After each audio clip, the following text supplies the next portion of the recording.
anta subhanak inni kuntu minadh dhalimin. Tidak ada Tuhan selain Engkau, ya Allah, Maha suci Engkau subhanak, Maha suci Engkau ya Allah. Inni kuntu minadh dhalimin, sesungguhnya aku adalah orang-orang yang zalim, ya. Termasuk orang-orang yang zalim. Doa Nabi Yunus di dalam kegelapan tersebut. Allah la ilaha illa anta subhanak inni kuntu minadh dhalimin. Kita mentadaburi, dengan demikian kita yakin Al-Quran ini Allah turunkan sebagai solusi bagi umat. Allah turunkan Al-Quran ini adalah sebagai solusi bagi setiap masalah yang kita hadapi. Itu yakinlah itu. Kalau tadi saya sampaikan poinnya bahwa sejarah Al-Quran itu ya bukan sejarah saja, tapi adalah untuk sebagai pelajaran di belakang itu bagi kita. Nah, sekarang ada lagi kunci kita mentadabburi Al-Quran itu adalah.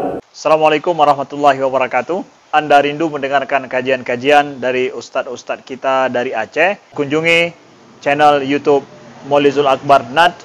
Subscribe, like, share, komen.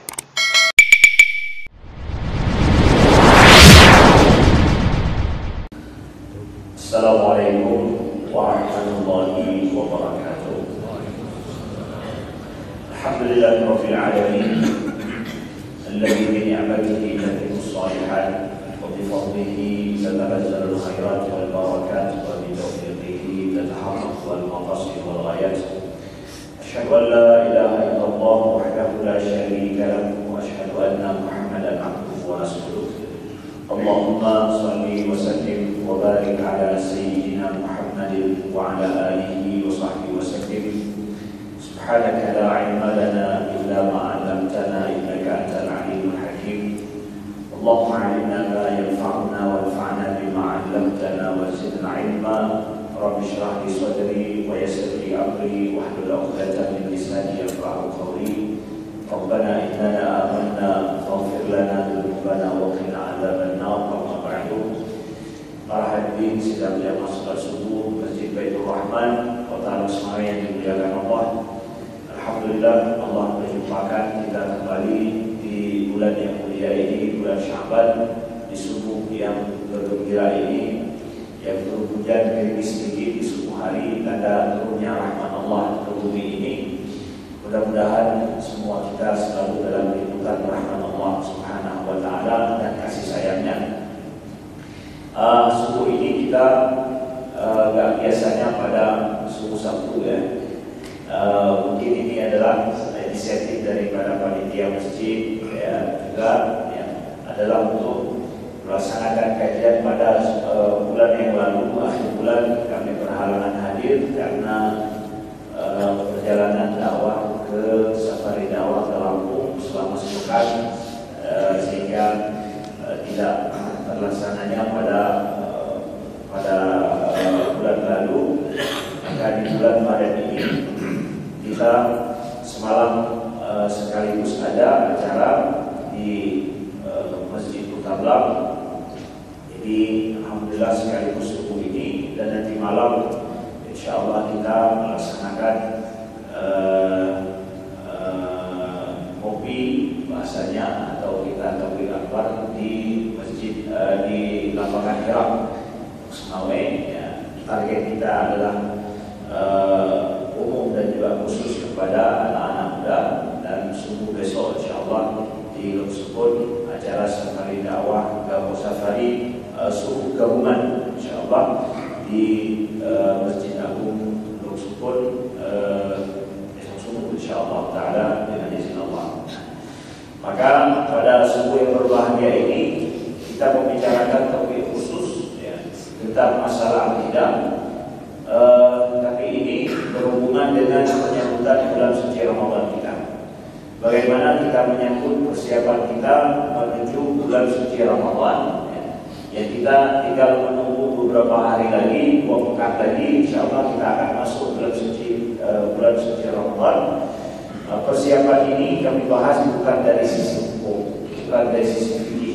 Alhamdulillah ustaz-ustaz kita, guru-guru kita sudah banyak membahas persiapan dari sisi hukum, fikih dan yang lainnya. Tapi akan kami bahas itu adalah bagaimana kita bekal sedikit untuk masuk bulan Ramadan dengan ilmu Al-Quran kita, dengan tadabbur Al-Quran kita. Bagaimana nantinya di bulan Ramadan sebagai syahrul Quran kita membaca dan juga mentadabburi daripada ayat-ayat Al-Quran yang kita baca. Nah, ilmu yang pernah untuk kamu dibaca supaya bacaan Al-Quran kamu, tadabbur Quran kamu makna. Gimana, ada sedikit kan ilmu untuk kami bagaimana kami mentadabburi Al-Quran pada bulan Ramadan supaya nanti terasa Al-Quran itu berbeda sekali ketika kami membaca pada bulan suci Ramadan. Ini yang sedikit kami berbagi dalam kesempatan kali ini. Apa dia yang bisa kami lakukan untuk Al-Quran itu terasa hidup, terasa bermakna dari ayat-ayat yang kita baca nanti pada bulan suci Ramadan, juga di luar bulan suci Ramadan. Ini sedikit yang kami sampaikan dalam pertemuan kali ini dengan beberapa contoh yang kita ambil untuk menjadi pelajaran. Begitu nanti kita lihat cara kita mengambil pelajaran daripada Al-Quran. Nah, dari sini saudara dimuliakan Allah, kita tak mengajarkan tafsir Al-Quran, tapi yang kita ajarkan itu adalah tentang tadabbur Al-Quran. Beda antara tafsir dengan tadabbur Al-Quran. Kalau tafsir Al-Quran itu perlu kepada ilmu dan ahlinya. Allah pilih itu orangnya, nggak sembarangan bicara masalah tafsir Al-Quran. Tapi tadabbur Al-Quran adalah berbeda dengan tafsir. Tadabbur Al-Quran itu bagaimana caranya kita dengan ayat-ayat yang kita baca Al-Quran lalu kita pasangkan pada diri kita pelajaran-pelajaran yang kita ambil bagi diri kita saja, walau orang lain tidak ada hubungan di situ, tidak ada hubungan dengan orang lain. Tapi membaca Al-Quran pelajaran bagi pribadi saja, bagi pribadi kita saja. Ya, bagi kau mungkin lain, bagi kita yang lain. Jadi pemahaman Al-Quran yang kita pasangkan makna Al-Quran itu kita bandingkan dengan diri kita secara pribadi. Itu tadabbur. Adapun kalau seandainya bukan tadabbur, tafsir, maka itu perlu kepada ilmu yang semua orang harus bisa diselidiki benar tidaknya. Tapi kalau tadabbur, kalau itu tadi tafsir, tapi kalau tadabbur bukan begitu. Kita pasangkan makna Al-Quran itu bagi diri kita sendiri, walau orang lain mungkin tidak sama dengan kita. Kita lihat saudara yang dimuliakan Allah, yang pertama kunci penting dalam kita mengambil pelajaran daripada Al-Quran yang kita baca, bahwa yang pertama ketika Al-Quran dijadikan oleh Allah sebagai petunjuk bagi kita, bagi seluruh umat manusia yang diwahyukan oleh Allah kepada Nabi Muhammad SAW, maka Al-Quran ini bukanlah kitab sejarah saja. Mungkin kita menganggap banyak sejarah dalam Al-Quran, tapi Al-Quran bukan kitab sejarah. Kita tak bisa mengatakan bahwa Al-Quran itu adalah kitab sejarah, tidak bisa. Atau Al-Quran itu adalah bicara tentang umat-umat yang terdahulu, ya, sebagai sejarah saja. Bukan. Tapi Al-Quran adalah liyadabbaru ayatihi, ya, untuk kita tadabburi ayat-ayatnya dan untuk kita jadikan pelajaran bagi hidup kita sekarang. Jadi dengan demikian, kalaupun ada dalam Al-Quran sejarah yang disebutkan oleh Allah, tapi sejarah-sejarah dalam Al-Quran itu tak detil, kan? Sering tak detil. Kenapa tak detil? Karena ini untuk pelajaran. Kalau seandainya disebutkan dalam Al-Quran sedetil mungkin semua permasalahan, itu adalah sejarah yang itu hanya berlaku bagi orang yang sudah berlalu. Untuk kami apa? Untuk kita sekarang, makanya sering tidak detail permasalahan disebutkan, karena demi untuk pelajaran bagi orang yang membaca. Jadi dengan demikian, kalau dia bukan kitab hanya sebagai kitab sejarah yang kita pahami sebagaimana kitab pelajaran sejarah, menunjukkan bahwa kalau begitu semua sejarah disebutkan dalam Al-Quran itu adalah pelajaran bagi saya sekarang. Dengan kata lain, sejarah-sejarah tersebut akan bisa berulang sejarah tersebut bisa berulang kembali pada diri kita pada saat ini dan kapan saja kemudian hari. Jadi dengan demikian saya penting membaca buku petunjuk sejarah ini. Jadi jadilah Al-Quran itu buku petunjuk sejarah yang telah terjadi, akan terjadi lagi dan terus akan terjadi. Maka saya selaku manusia yang mengetahui sejarah zaman dulu, maka sekarang saya mencoba untuk belajar dari sejarah yang ada dalam Al-Quran. Dan ternyata memang begitu.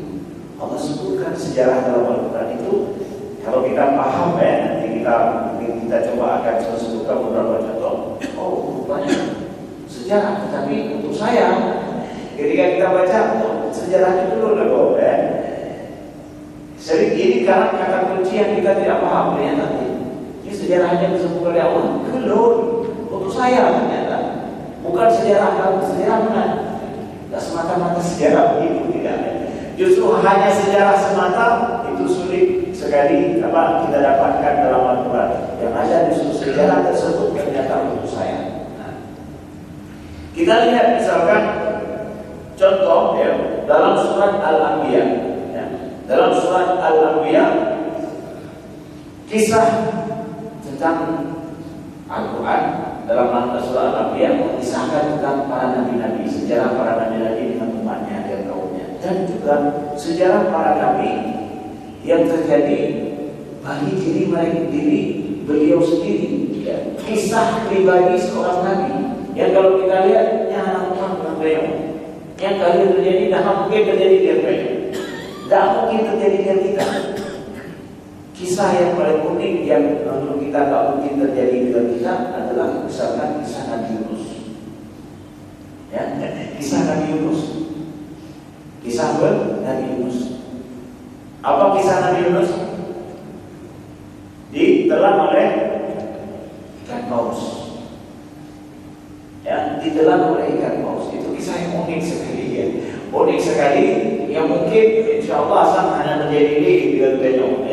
Pernah rencana ada buku, baca kisahnya rencana takut dalam ikap ke paus. Yang kena otak ikap di kebun hanya tidak. Halam kemen doa juga. Jadi apa Allah kisahkan kisah Nabi Yunus? Apakah itu pribadi beliau? Hanya untuk sekedar sejarah untuk dikenal? Allah berfirman dalam Al-Quran surah Al-Anbiya, kita lihat ayat 88. A'udzubillahi minasyaitonir rajim. Bismillahirrahmanirrahim. Fanada fil dhulumat alla ilaha illa anta subhanaka inni kuntu minadh dhalimin. Nabi Yunus nada fil dhulumat. Beliau memanggil fil dhulumat dalam kegelapan. Jadi bukan satu kegelapan. Allah sampaikan fil dhulumat, bukan fil dhulami. Kalau fil dhulami itu adalah dalam satu kegelapan, tapi ini bentuk jamak dalam kegelapan. Jadi Nabi Yunus berdoa kepada Allah, kondisi beliau adalah dalam perut daripada ikan paus. Yang kalau kita bayangkan perut ikan paus itu adalah untuk safety dan keselamatan memang sudah kosong, nol. Tidak ada lagi pintu keselamatan sama sekali, nol. Jadi gelapnya apa? Gelap perut ikan paus, kemudian gelap daripada laut karena 200 meter di bawah air itu sudah tidak ada lagi cahaya matahari. Kalaupun siang hari tapi sudah gelap gulita, walau siang hari tapi sudah ikan paus bermain bukan di luar komunitas, dia di 200 meter ke bawahnya ikan besar. Jadi gelapnya apa?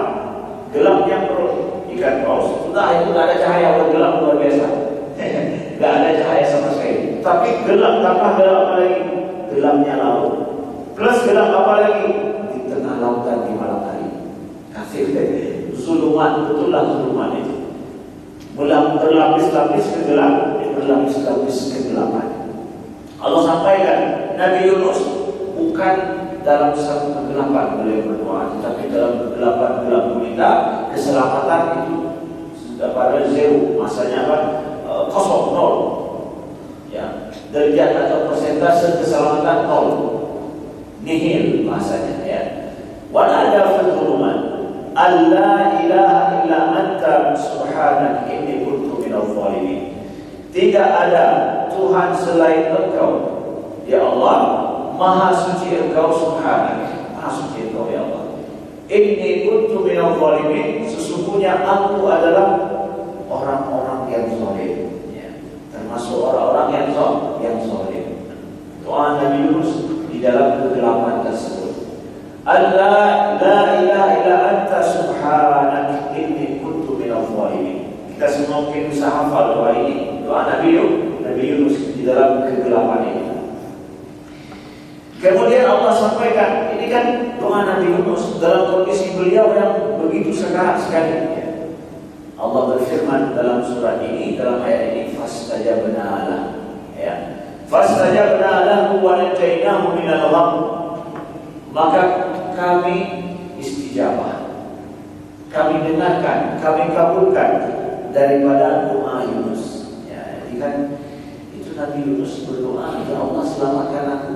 Tidak, beliau tak mengatakan demikian, tapi beliau mengatakan tidak ada Tuhan selain Engkau, ya Allah, Maha suci Engkau, aku adalah orang-orang yang zalim. Ini doa apa ini? Ini kepasrahan, kan? Kepasrahan kepada Allah, mengakui diri kita salah. Jadi tak perlu lagi kan, selamatkan aku ya Allah. Ini ada apa yang berani? Kita nyusi kami hanalin tingkat keselamatan si kanihil, ya. Tapi tinggal apa? Akui betul-betul kesalahan kita, akui akan keagungan Allah, tidak ada Tuhan selain Allah. Nah, tingkat ketauhidan paling tinggi sekali. Mengakui tiada Tuhan selain Allah, diri kita bersalah. Itu tiga tauhid paling tinggi. Ya. Orang mengakui diri bersalah tidak sombong. Tidak sombong sama sekali. Betul-betul dia dalam kondisi titik paling rendah manusia. Titik paling rendah manusia adalah mendapati dirinya bersalah dan mengakui. Makanya ketangkap basah, ya. Orang tertangkap basah dalam kesalahan itu titik kesalahan paling rendah bagi manusia, dan akui kamu bersalah. Kamu jangan dong betul-betul hinakan, kan, tertangkap basah. Anak mau belum? Ya. Anak mau belum tertangkap basah? Betul-betul kesalahan terjadi. Nah, Nabi Yunus dalam kondisi beliau mengakui kesalahan beliau lari dari, ya, bahasanya lari dari kaum beliau yang semestinya beliau berdakwah di situ. Walaupun mereka menentang, tapi jangan lari. Ya. Lalu di sini Allah sampaikan, fastajabna lahu, kami istijabah, kami dengarkan, kami kabulkan maksud keinginan daripada Yunus. Wanajainahu minal gham, dan kami selamatkan dia dari kedukaan itu. Minal gham, ya. Ghamun dalam bahasa Arab beda dengan hammun, ya. Ghamun ini sudah duka yang amat sangat. Jadi betul-betul berduka sudah. Yang amat sangat kondisi daripada Nabi Yunus. Nah, di akhir ayat Allah sebutkan, yang mengajar kisah Nabi Yunus pernah ditanya ulama, cuma dan tentang Nabi Yunus dan berdoa, ya.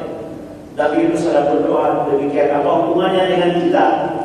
Ini dia ujung ayat luar biasa. Ujung ayat luar biasa Allah sampaikan, wa kadzalika nunjil mu'minin. Maka begitulah kami selamatkan orang-orang mukmin. Password di ujung Allah. Wa kadzalika nunjil mu'minin. Begitulah kami selamatkan orang-orang mukmin. Kesawayan. Kenapa Yunus? Kenapa? Orang mukmin, nyam, kenapa ya? Begitulah kami selamatkan orang-orang mukmin. Mana kamu selamat orang mukmin? Oh ya Allah, ini untuk saya. Jadi tingkat kejadian yang sangat luar biasa. Jadi Allah sebutkan kasus tak yang biasa, ya, kasus yang luar biasa. Maka bandingkan kejadian Nabi Yunus ini dengan sel. Nah, tambang dalam sel, pada bawah itu ya, contoh misalkan sel di bawah tanah lagi.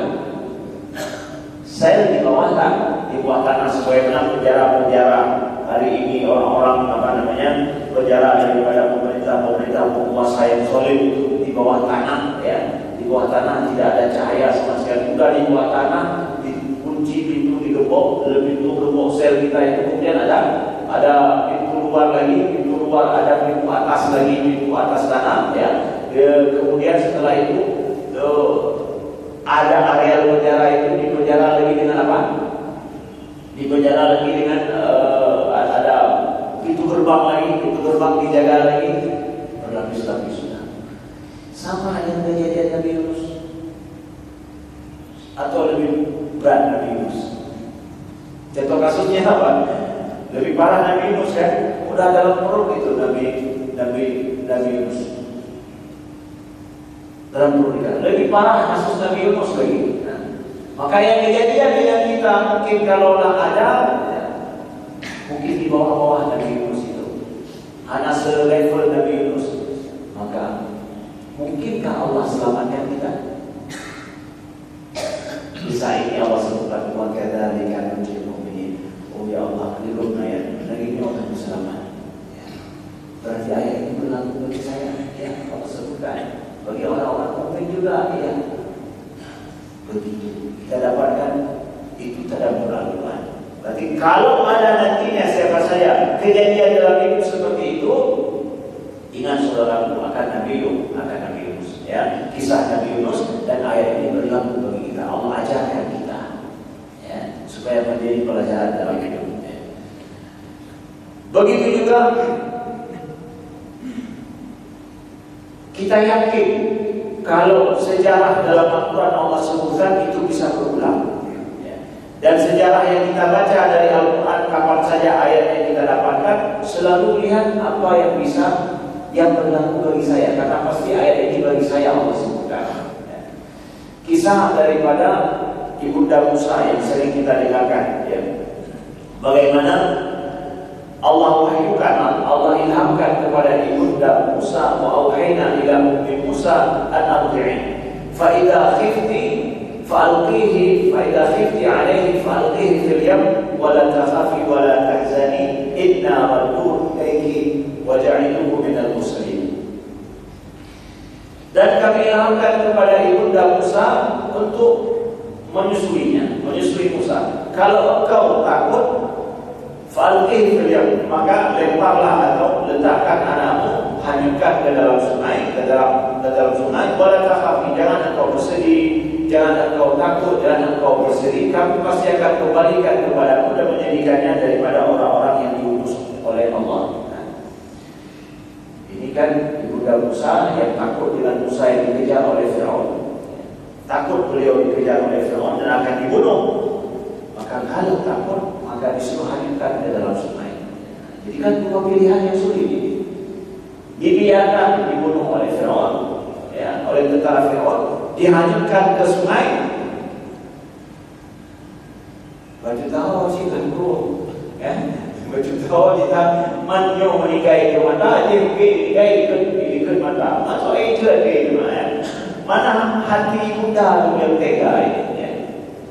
Ya Allah sampaikan, wala takhafi wala tahzani, jangan takut engkau dan jangan bersedih ya. Kami akan kembalikan kepadamu. Singkat cerita kan, kisah Nabi Musa ini terjadi hal-hal yang tidak diduga sama sekali, dan itu yang aneh sekali ya. Pada saat itu ada istri Firaun bersama dengan dayang-dayangnya yang berada di pinggir sungai pada saat yang bersamaan itu. Kemudian Musa yang kecil ini terhanyutkan, diambil. Setelah diambil, lalu kemudian hati istri Firaun renyuh dan merasa sayang. Lalu kemudian dibawa kepada istana Firaun. Kemudian Firaun pun mengizinkan kepada istrinya untuk memelihara seorang anak. Yang aneh, anak ini tak ketahuan dari mana. Itu kan semua hal yang aneh, yang tidak terduga terjadi pada Musa. yang masih kecil pada saat itu. Kemudian selamatlah, kita dapatkan selamatlah Nabi Musa. Bukan selamat tidak hanya saja, tapi selamat secara hidup beliau terjamin semuanya. Dari takut kepada Fir'aun menjadi dipelihara oleh Fir'aun, takut dikejar oleh tentara Fir'aun, justru masuk dalam rumah Fir'aun. Balik 30% balik. Ini semua bisa terjadi, ya. Semua ini bisa terjadi. Kok bisa begitu? Di belakang semua adalah Allah yang mengatur semuanya. Di luar daripada pikiran Ibunda Musa. Ibunda Musa sama sekali hanya ada kejadian lainnya. Pada saat beliau menangis di rumah beliau, Musa sudah dihantarkan, beliau tidak tahu apa yang terjadi dengan Musa itu. Begitu kejadiannya. Ya. Kita yang memiliki anak kita, hanya mungkin kebohongan. Ketika kita jauh dengan anak kita, ada was-was enggak orang tua? Nah, was-was itu punya dulu. Apalagi kondisi dia pergi ke tempat yang ada nokulah. Kita tak pernah pergi, kita tak pernah tahu, tak ada ancaman yang akan dihadapi. Gimana perasaan orang tua itu? Gimana perasaan benci pada saatnya? Anaknya ini tidak lazim akan dihadapi oleh anak saya. Perasaan orang tua lebih daripada itu. Maka perasaan Ibunda Musa, Allah ajarkan kepada kita, kalau dalam sejarah terjadi hal-hal yang di luar yang kita pikirkan, tapi itu bisa Allah atur dengan mudah.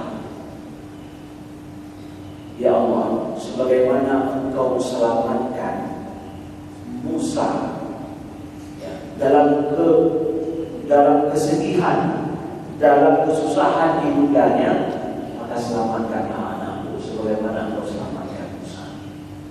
Jadi selalu berusi, ya. Ketika kita dapatkan anak beliau dalam kondisi baju tahu lah, ya, baju tahu. Anak lagi tidak seperti kasusnya, enggak seperti Nabi Musa dengan Fir'aun. Mungkin anak kita anak mungkin, tapi ini diamnya lah. Tapi contoh kasus itu dimana ini? Maka kalau kasus di bawah itu gimana? Ini selamat oleh Allah lebih lagi ya. Kalau kita beriman dalam segala hal apa saja, Allah ada di belakang itu, ada Allah, maka jangan khawatir, jangan takut. Ini kisah terjadi Engkau ya Allah, Engkau telah mampu selamatkan Musa dalam kondisi demikian, dalam kesusahan ibunya. Maka hari ini aku susah ya Allah, sebagaimana susahnya Ibunda Musa terhadap anaknya. Maka selamatkanlah anakku sebagaimana Engkau selamatkan anak Nabi Musa. Apa? Anak daripada selamatkan Musa yang kecil itu ya Allah.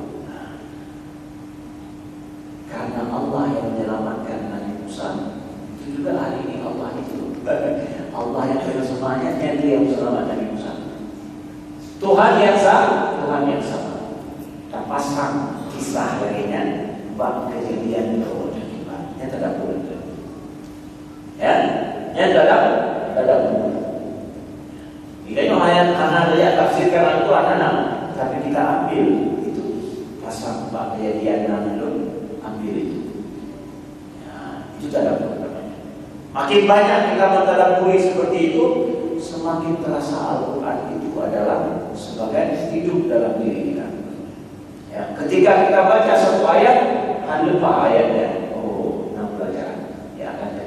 Ada pelajaran yang bisa kita ambil dari situ. Selanjutnya, poin yang selanjutnya adalah dalam kita mentadabburi, dengan demikian kita yakin Al-Quran ini Allah turunkan sebagai solusi bagi umat. Allah turunkan Al-Quran ini adalah sebagai solusi bagi setiap masalah yang kita hadapi. Itu yakinlah itu. Kalau tadi saya sampaikan poinnya bahwa sejarah Al-Quran itu bukan sejarah saja, tapi adalah untuk sebagai pelajaran di belakang itu bagi kita. Nah, sekarang ada lagi kunci kita mentadabburi Al-Quran itu adalah yakinlah bahwa ayat-ayat Allah dalam Al-Quran dan Al-Quran semuanya diturunkan adalah sebagai solusi dalam menyelesaikan masalah-masalah yang kita hadapi hari-hari. Yakin semua solusi kehidupan ada di situ. Mandum Ustaz, ya, mandum masalah itu ada penyelesaian di dalam Al-Quran. Maka kita yang itu adalah masalah mahal itu masalah itu ada mahal di kawin pelajaran. Ada dulu ya, kibat solusi. Saya tidak punya anak sudah 10-20 tahun saya menikah belum punya anak. Ada solusinya daripada Al-Quran kubat. Nah, ya terjadi. Nah, kenapa tidak? Ada solusinya ada. Kita dapatkan ayat yang biasa udah yang ayat 3 ayat 3 gimana ayat ini? Wa may yattaqillaha yaj'al lahu makhraja wa yarzuqhu min haitsu la yahtasib. Wa may yattaqillaha surat At-Talaq ya. Wa may yattaqillaha yaj'al lahu makhraja. Cukup kalau ayatnya adalah barang siapa yang bertakwa kepada Allah, maka dia akan yaj'al lahu makhraja, akan dijadikan baginya makhraja, jalan keluar, pintu tujuan. Yang pintu tujuan dari masalah itu. Masalah itu masalah. Semua masalahnya. Wa may yattaqillaha yaj'al lahu makhraja. Barang siapa yang bertakwa kepada Allah, maka Allah akan menjadikan baginya makhraj. Makhraj ini pintu keluar. Pintu keluar dari apa? Dari semua masalah. Sikap ayat Allah sampaikan, ya. Allah jadikan dengan cara apa? Bertakwalah kepada Allah. Ustaz, saya sudah kena sabu-sabu sudah 10 tahun, maaf saya sudah 5 tahun maka mikrofon anda sabu-sabu kamu bilang. Apa jalan keluarnya? Bertakwalah engkau kepada Allah. Gimana caranya? Dekatlah dengan orang-orang yang dekat dengan Allah, orang yang ada di jalan Allah, orang yang ada yang hari-hari ingat kepada Allah. Kita sampai susahnya betul. Baik diurut dengan urut-urut yang baik. Ya, gimana cara ingin lepas daripadanya? Dekatlah dengan orang ini. Lebih kecil lagi kasus bukan narkoba, bukan ini. Ruko, saya itu main bola itu. Gimana caranya? Nah, jalan keluar. Kadang kan salah ini kerana jalan keluar. Lagi menghadapi lebih menghadapi ini bukan jalan biasa. Ya, ruko yang itu tu. Teman-teman tahu yang hadapi ruko. Pan, dia mesti hadapi ruko. Ya. Kalau dia boleh anak firman, kenyataan. Nama firman itu, nah, sini yang nama firman. Hanya firman itu bersih balik bersih. Ya, contoh kecil saja, berjauhlah. Ya ja'allahu makhraja. Jadi tempuh jalan takwa kepada Allah dalam semua masalah kita hadapi, itu akan Allah jadikan jalan keluar dengan cara yang tidak kita sangka-sangka. Salahnya kita ketika ada kejadian kesulitan dalam hidup, kita tak lari kepada Allah, tapi lari kepada yang lain. Ya, ini masalahnya. Kenapa tak ada jalan keluar dalam hidup? Akhirnya kita cari jalan keluar kita sendiri. Masalah utama. Katanya orang yang ketika dia cari jalan keluarnya sendiri, ini pikir jalan itu udah masalah baru. Kaitannya sering sekali begitu. Orang yang ketika ada masalah, dia buat masalah baru. Karena maksudnya adalah menyelesaikan masalah dia membuat masalah baru. Minta penyakit lain dong. Bandar rakit dia apa pun. Kalau kesalahan itu yang mana dong. Bandar rakit dia apa pun. Tapi kita betul kaitan masalah ini kita boleh kita buat yang anak kemudahan dari dunia ya. Picu dia mau campur picu dia ya, yang cabang dua, ujung dia cabang kiri depan tidak. Atau bukannya lari kepada Allah, ya, jadi buat masalah baru dia pikir itu tak bertakwa kepada Allah. Ustaz, pernah maaf cakap misalkan ada orang yang Mengatakan waduh kakek dong kawin usahaan mana dong? Nah, waduh. Makan moga dong kanan anaknya. Nah, waduh. Nah, dalam Al-Quran buatnya nah. Buat dulu ya. Kita mentadaburi Al-Quran. Masih dalam surat Al-Anbiya. Kisah Nabi Zakaria. Nabi Zakaria tanya, ya, wadai doa nasinya. Payah, wadai kamu tengok dan bermoh agak madul. Kamu tengok bermoh madul loh. Bermoh doa agak madul. Mana dong? Dikasih bawah Nabi Zakaria. Ya, kasusnya di bawah Nabi Zakaria, di bawah Nabi Zakaria. Kita mana tengok mana loh? Ada anak beliau yang ya, secara biologis masih bisa mendapatkan anak ya. Wa Zakaria idnada rabbahu rabbi la tadhani farda wa anta khairul warithin. Dan Zakaria berdoa kepada Tuhannya apa? Memanggil Tuhannya, Rabbi la tadhani farda. Ya Allah, jangan engkau biarkan aku sendiri ya. Wa anta khairul warithin, engkau adalah sebaik-baik ya, waris yang paling baik, yang mewariskan yang paling baik. Hanya bahwa guna ala walidun ya Allah ya, guna ke Allah. Umur beliau itu sudah balagha minal kibari i'tiyah. Jadi sudah bahasanya sudah umur beliau sudah sangat lanjut sekali, sudah tua sekali ya. Fastajabna lahu wa wahabna lahu Yahya. Maka kami istijabah doa daripada Zakaria dan kami anugerahkan baginya apa? Yahya. Wa aslahna lahu zawjah. Maka kami jadikan istrinya itu bisa mengandung untuk melahirkan. Allah jadikan jilid Allah menjadi kondisi yang bahasanya secara alamiahnya sudah tidak masanya lagi. Allah jadikan itu bisa mengandung ya. Bisa Allah jadikan seperti itu? Bisa. Allah kemudian Allah juga di dalam ayat yang ke Nabi Zakaria enggak usah. Kalau ada ayat itu ada ayat ya. Allah sebutkan innahum kanu yusari'una fil khairat wa yad'unana ya wa yad'unana raghaban wa rahaban. Raghaban wa rahaban. Innahum sesungguhnya mereka yusari'una fil khairat, bersegera dalam berbuat kebaikan. Wa yad'unana raghaban wa rahaban, dan mereka berdoa menyeru kepada kami dalam keadaan raghaban wa rahaban, dalam keadaan harap-harap cemas. Wa kanu lana khashi'in, dan mereka termasuk orang-orang yang khusyuk kepada kami. Yang mereka yang tahu yang Allah istijabah doanya seperti ini, sesungguhnya Zakaria atau Allah juga innahum mereka. Innahum ya berarti Nabi Zakaria dan Nabi Yahya yang dua doa innahuma. Tentunya innahum yusari'una fil khairat, bersegera dalam berbuat kebaikan.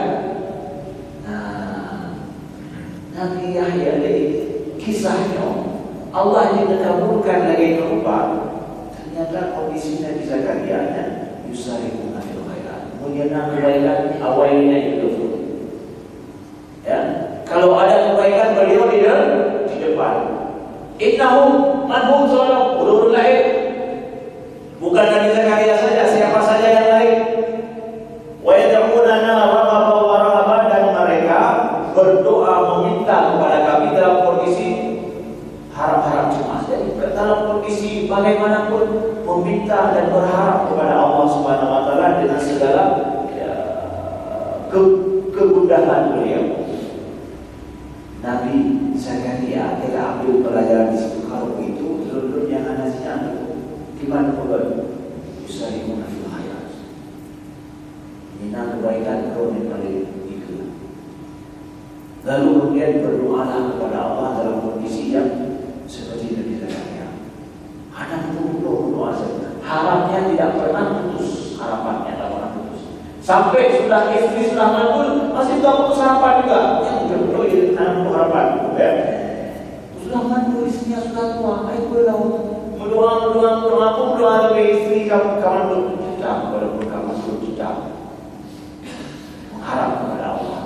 Ya, karena bakal ayat bakal Nabi Zakaria ada ditulisin innahu mereka itu yang rasul dan berbuat yusari'una fil khairat, berdoa kepada Allah, khusyuk kepada Allah.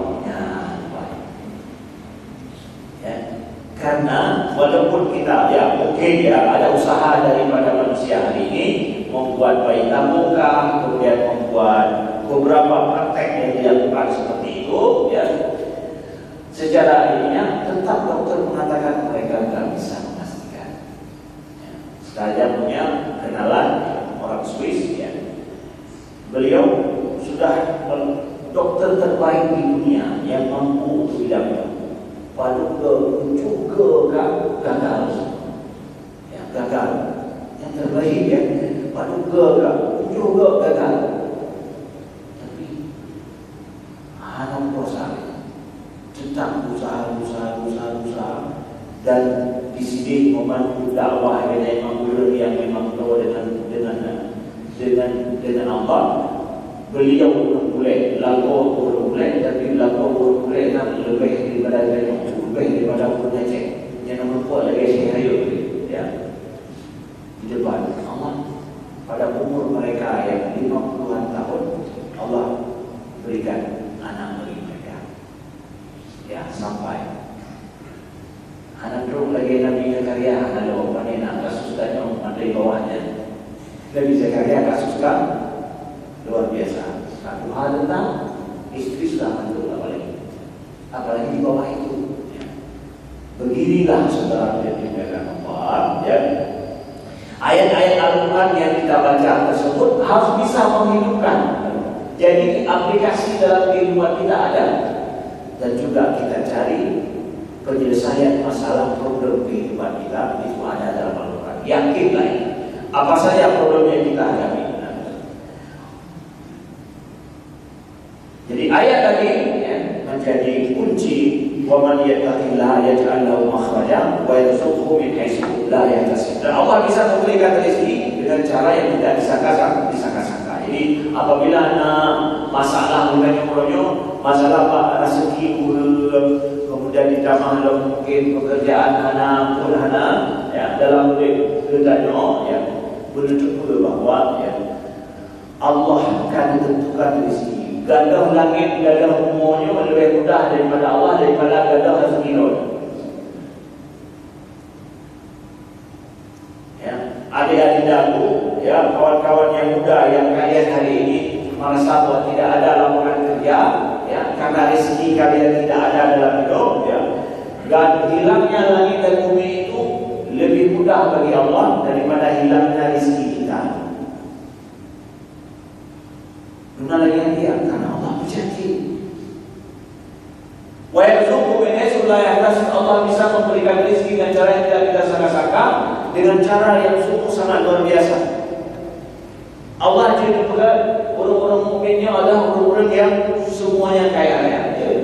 Nabi Muhammad saja Allah ingin memberikan kepada beliau Bathha Makkah itu semuanya zahaban. Semuanya adalah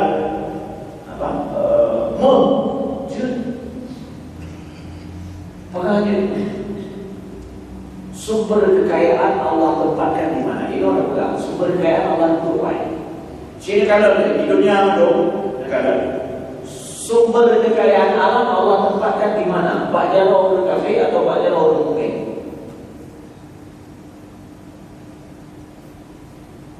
Pak banyak yang paling dulu. Di mana minyak paling banyak di bumi ini? Dia bagi rumah mukmin. Awak Eropa pernah di Eropa di bagi anak. Mandu negara Muslim di bawahnya dumpul itu. Indonesia pernah ada pemimpin benar. Ada benar tidak Allah. Terkhusus di Indonesia ini ini menjadi Indonesia ini ya, secara umum ini kekayaan abad ini, abad ke depan ini, saatnya udah nikel paling besar di dunia di Indonesia. Untuk apa nikel? Baterai, motor, ke depan mobil semuanya mobil listrik. Hanya untuk beli mobil itu. Yang belum punya, yang belakang itu masih baik itu, anak itu baik belum ada kontrol ini ya. Ya, baterai itu mahal, itu paling tinggi baterai itu nikel itu paling banyak di Indonesia. Allah berubah orang Islam di Indonesia.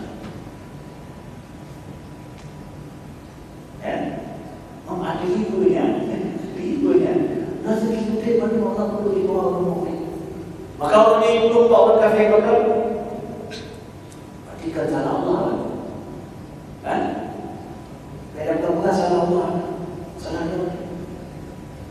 Nangro yang paling subur, nangro orang-orang mukmin subur sekali. Enggak subur, Allah perlu penyeliuk.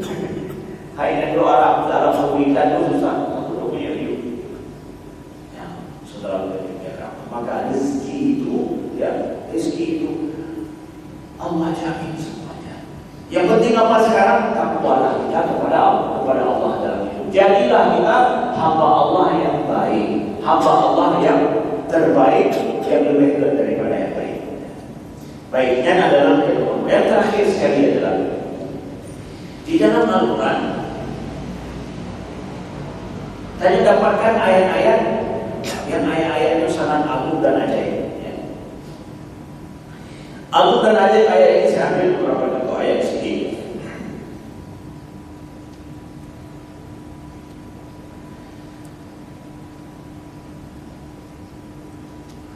Kita lihat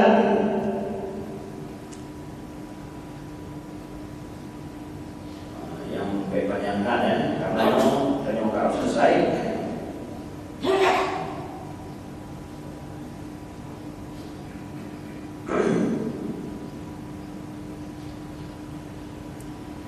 Ketika kita membaca ayat Al-Quran yang ada isyarat-isyarat tentang ilmiah, ya, tentang masalah ilmu. Ketika kita membaca ayat-ayat tersebut, mungkin hari-hari biasa saja, tapi sebenarnya Allah mengisyaratkan semua isyarat ilmu. Ya. Dalam surat Al-Waqi'ah misalkan, Allah bercerita tentang orang-orang di dalam surga. Mereka kondisi surga itu seperti apa? Wa fatihatan mimma yatakhayyarun wa lahma thayrin mimma yashtahun. Pada surat Al-Waqi'ah 20 dan 21. Wa fatihatan mimma yatakhayyarun, di dalam surga itu ada buah-buahan yang mereka bebas untuk memilihnya. Wa lahma thayrin walah mitairin mimma yashtahun, dan daging-daging burung yang bernafsu kita. Yashtahun betul-betul sangat membuat nafsu kita, bernafsu untuk kita makan. Jadi surga itu ada buah-buahan yang bebas kita pilih, boleh kacau galak-galak ya, oh yang mahal. Ya. Begitu juga daging-daging burung yang sangat lezat, membuat nafsu kita sangat luar biasa. Ketika kita membacanya, oh dan juga. Jadi kalau Allah berlaku, tapi Allah sampaikan ini sekarang di bumi, ada manfaat bagi kita. Selama kita masih di bumi, itu ada manfaat bagi kita. Ayat ini ya. Anak manfaat, anak Allah sebutkan kepada kita yang mandu ayat dan manfaat. Katanya untuk yang supaya kita mendapatkan ayat-ayat semacamnya, baik mudah yang tentu lewatnya. Katanya Allah pegang bukai buah-buahan lenyap dari bulu. Pertanyaan simpel betul, ada SD punya. Pakai awal yang mudah bukai lenyap kurang kecil. Apa? Daging. Kata dia bulu tu, ya. Kenapa tuan buah-buahan? Sampai orang menjadi dia dah baca Quran, lebih pertanyaannya. Bukan menang lewat, bukan lewat. Pakai menang, beda ni. ayat 20, ayat 21, ayat 20 pasti lebih awal daripada 21. Kerana jawaban ini. Ya. Pertanyaannya apa? Kenapa Allah dahulukan? Tanya Aceh ni kan, menyana daging ada buah-buahan. Coba tanya orang. Peduk daging orang Aceh, sikit bergil. Siapa bergil? Nak dengar macam Aceh bergil. Nak orang bergil. Somahai bergil dengan mana? Ya. Menyana peduk siapa pegang mana, siapa pegang bergil somahai. Kan? Bergil bahasa Aceh, bahasa Aceh. Ya, mahal dia ya. Sekarang taruh lagi ada buah-buahan.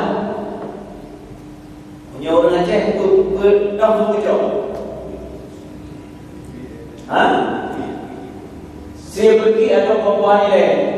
Pergi. Coba ya. Ini daging pergi dulu ya. Lihatnya tu, kamar lihatnya punya dia tu, ujung ni tu baru buah-buahan. Betul-betul ikan hari juga.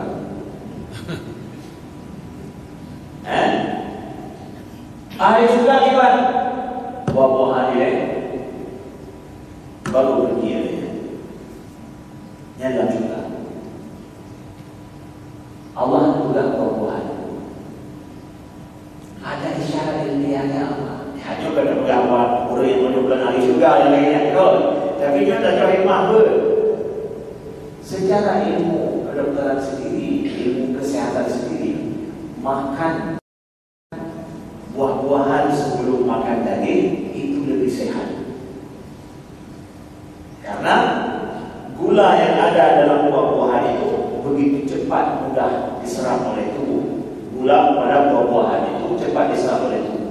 Ketika cepat diserap oleh tubuh, maka kemudian ada perasaan kenyang lebih cepat. Ya, gara-gara buah-buahan. Ketika kita sudah merasa kenyang lebih cepat, maka daging itu akan sedikit kita makan.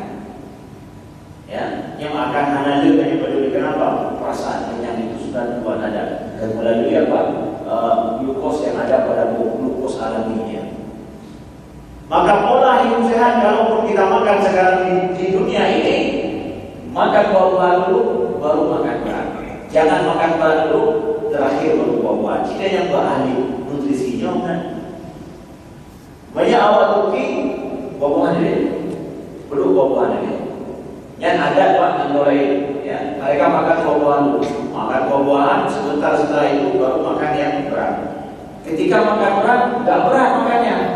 Kenapa? Sudah ada ini. Ya bukan? Ya, yang ada pada si neganya.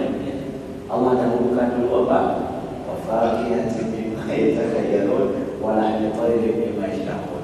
Duluan buah-buahan baru daging. Jadi besok-besok nyinan berkhawi, baik lagi belajar, ya.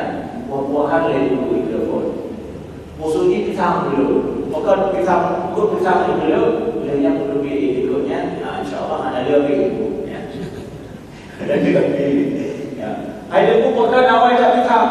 Ada lagi lampuran awal juga pakai baru kemudian tinggi. Ya. Kamu?